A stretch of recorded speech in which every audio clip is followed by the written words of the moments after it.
শ্রী চৈতন্য মহাপ্রভুর জন্মলীলা। ধর্ম পরাভব হয় যখনে যখনে, অধর্মের প্রবলতা বাড়ে দিনে দিনে। তবে প্রভু যুগধর্ম স্থাপন করিতে সাঙ্গপাঙ্গে অবতীর্ণ হন পৃথিবীতে। সর্পারোহণ লীলা।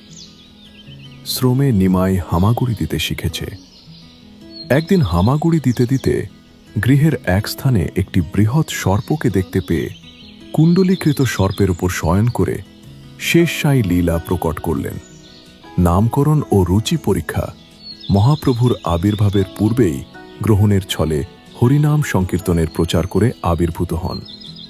এমনকি যারা জন্মেও কোনোদিন ভুলক্রমে মুখে হরিনাম উচ্চারণ করেন নাই, তারাও সেই দিন উচ্চ নাম কীর্তন করতে করতে গঙ্গা স্নানে ধাবিত হলেন। চৌরমোহন লীলা। দুরন্ত ছোট ছেলে নিমাই একদিন বাড়ির সামনে খেলা করছিল।